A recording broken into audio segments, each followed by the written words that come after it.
Et bonjour à tous, merci à vous d'être là pour cette nouvelle vidéo. Je m'excuse d'avance pour la luminosité, c'est le maximum que je puisse faire avec un lampadaire qui ne fonctionne plus, un halogène, et la grisaille du temps pluvieux du jour. Voilà, je suis vraiment navrée, j'espère que ça ne fera pas perdre trop en qualité visuelle de la vidéo. Après, on va dire que ça fait l'ambiance automnale, étant donné qu'en ce moment nous sommes dans l'automne.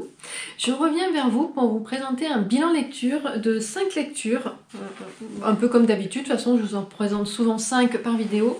Il y a de tout, il y a de l'historique, de l'imaginaire, du polar et du young adulte. J'ai lu certains de ces livres il y a un petit moment, notamment le young adulte, je me rappelle plus exactement quand j'ai lu, mais comme je vous avais déjà dit, j'ai pas mal de retard dans mes bilans lecture, et en fait je me rends compte que avec cette vidéo et celle de la semaine dernière, j'ai quasiment rattrapé mon retard. Voilà, je suis assez contente parce que ça traînait depuis un moment et que j'avais envie de vous parler de tous ces livres. Je vais donc commencer avec celui dans la catégorie young adulte. Il s'agit de Sous des flocons d'argent de Laura Wood aux éditions PKJ.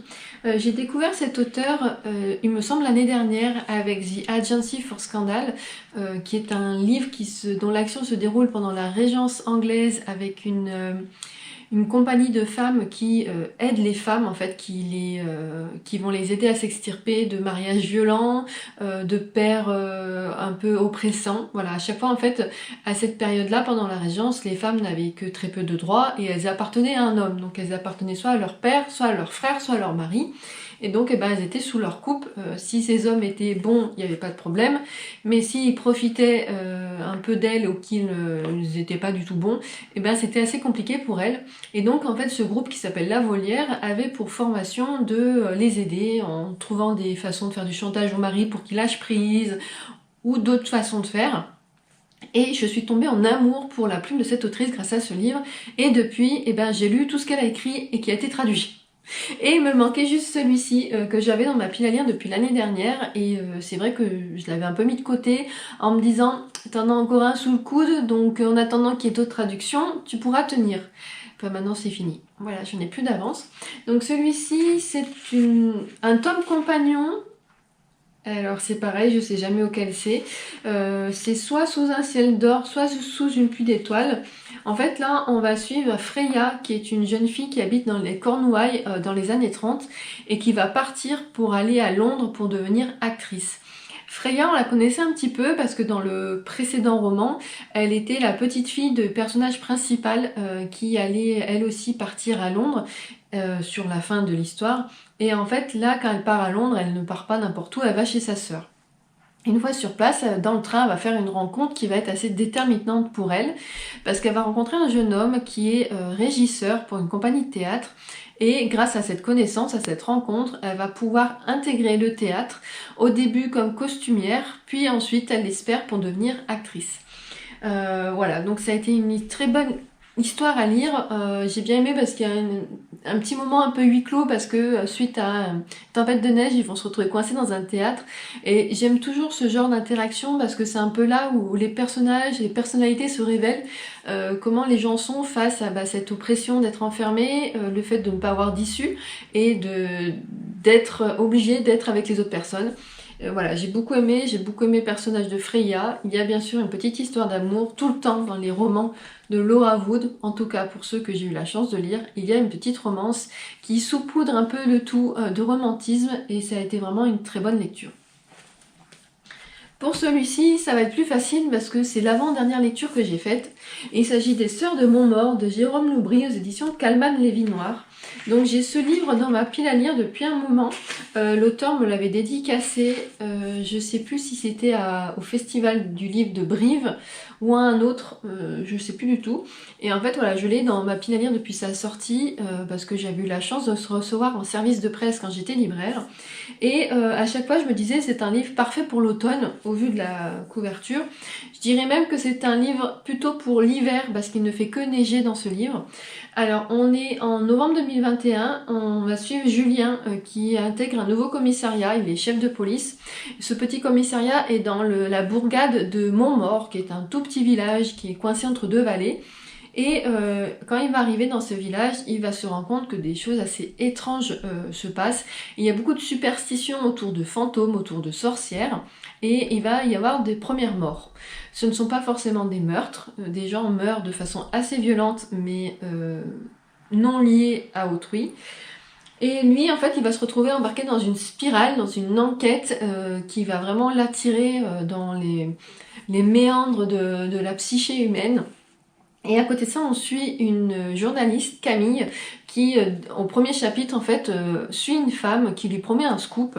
Elle lui dit, voilà, installez-vous dans la voiture, lisez ces feuilles de papier et venez avec moi, vous allez avoir les preuves de ce qui est marqué dans ce livre. Et ce livre, ce texte pourra changer votre vie et vous rendre vraiment une journaliste... parce qu'en fait, là, elle est débutante, elle n'est pas très reconnue dans le métier, et en fait, ça peut être le scoop de sa carrière. Donc on va suivre ces deux histoires. Je vous cache pas que quand on suit Julien, en fait, on a un peu oublié que Camille est en train de lire ce que nous-mêmes on est en train de lire. Et voilà, donc on essaie avec lui de comprendre tout ce qui se passe. C'est assez déroutant, c'est vrai que pendant un moment, je me suis dit, mais où nous emmène l'auteur? Est-ce qu'il va partir dans une fin fantastique? Est-ce qu'il va nous trouver... J'avais énormément peur que la fin ressemble à un livre que j'ai lu de l'autrice Tess Gerritsen, je sais pas comment on prononce, une autrice que j'aime beaucoup, qui écrit très très peu de romans, et que j'ai découvert il y a des années, et elle avait écrit Mauvais sang, il me semble, c'est un livre avec des sardines sur la couverture. Je vous mettrai comme d'hab la couverture à côté, et à la fin, il y avait une explication à un déferlement de violence dans un village, et je me suis dit, mince, ça va être le même twist.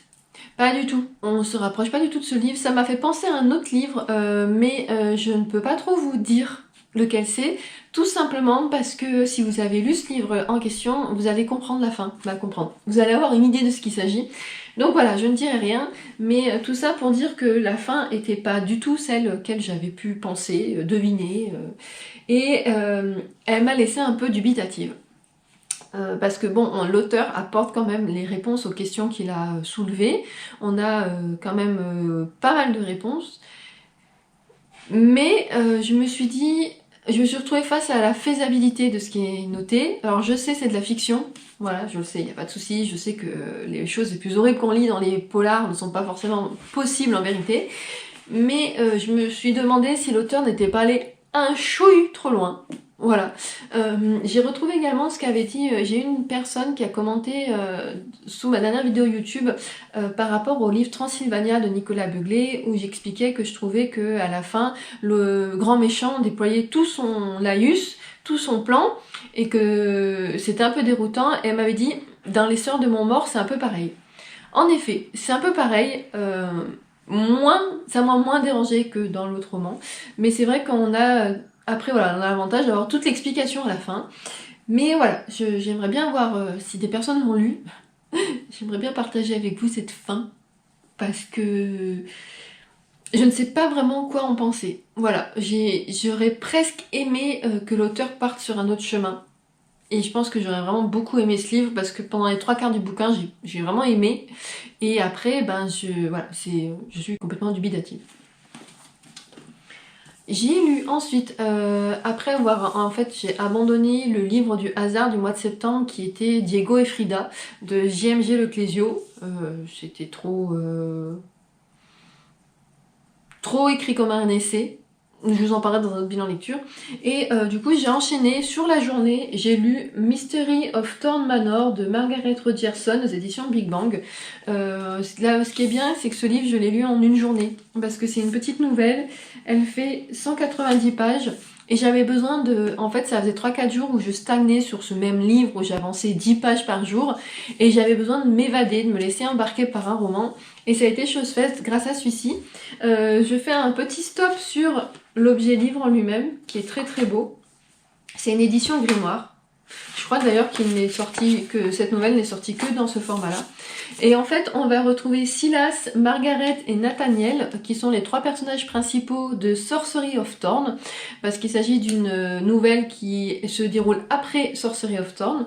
Et en fait, ils habitent tous les 3 dans le manoir de Nathaniel, et il y a un un bug, j'allais dire, ouais, il y a un bug avec la magie du manoir qui en fait les empêche plus ou moins de sortir parce qu'il y a un cyclone qui tourne sans arrêt autour du manoir et qui projette des bouts de pierre, des morceaux de bois, voilà, c'est assez ardu de sortir. Et en fait, ils vont essayer de résoudre ce mystère, c'est-à-dire qu'en fait, c'est le manoir qui manifeste un mécontentement. Et donc, ils vont essayer d'identifier ce mécontentement et surtout de le résoudre. J'ai beaucoup aimé, c'est un petit huis clos assez sympa. Il y a de la magie, il y a des fantômes, il y a des malédictions. Il y a un démon, bien sûr, dedans, parce que un des personnages est un démon. Et voilà, ça m'a remis un peu dans l'univers de Sorcery of Thorn, que j'avais beaucoup aimé. Et ça a été vraiment un très très grand plaisir de lecture de l'avoir lu, parce que en plus j'en avais vraiment besoin à ce moment-là, parce qu'il m'a vraiment frustré l'autre livre. Et là, j'ai eu tout ce que je recherchais. C'est toujours bien écrit. C'est vraiment une plume, Margaret Rogerson, qui est vraiment très fluide. J'ai lu 3 des 4 livres qu'elle a traduits, qui ont été traduits pour l'instant, et les 3, ça a toujours été un plaisir de lecture.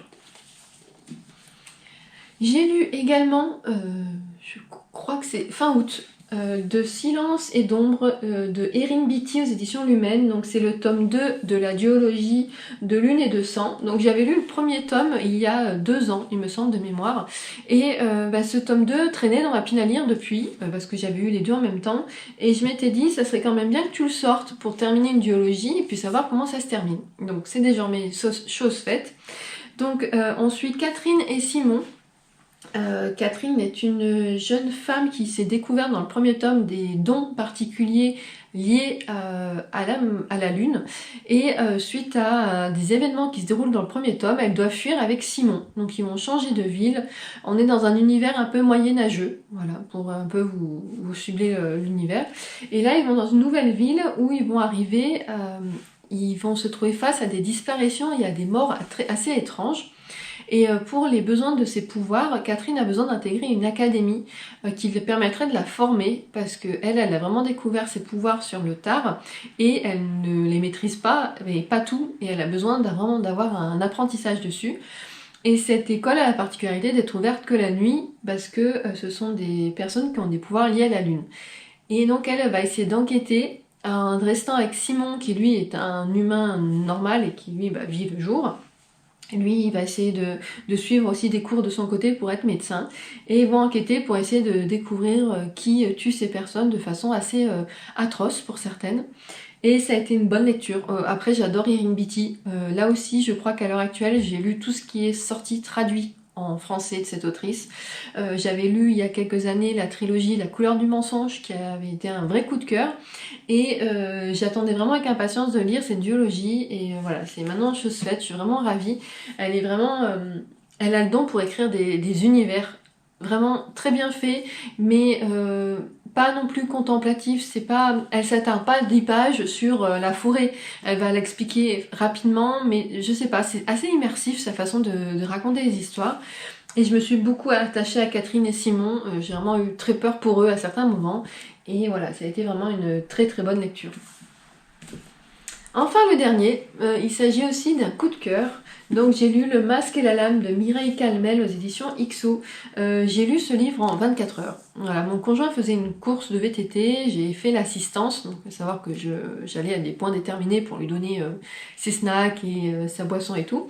Et entre les ravitaillements, j'avais de l'attente, et donc j'avais commencé ce livre que j'ai terminé dans la journée. Voilà, j'ai beaucoup aimé. L'action se déroule à Venise en 1756. On va suivre la baronne, je crois que c'est la baronne, qui est une baronne un peu particulière, c'est-à-dire que la nuit, elle porte donc ce masque, elle est grimée, personne sait...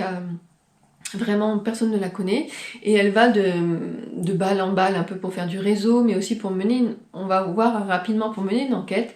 Et de jour, elle est une nonne un peu spéciale, dans un couvent un peu spécial. Ils disent nonne, mais c'est le mot, on va dire, plus élégant de l'époque pour dire prostituée. Voilà, parce que le couvent où elle est accueille des hommes qui viennent chercher des choses vraiment spécifiques auprès de ces nonnes. Et donc elle a la journée cette casquette-là, et la nuit celle de vengeresse, parce qu'elle est en fait l'espionne et l'assassin d'une d'une organisation en fait italienne.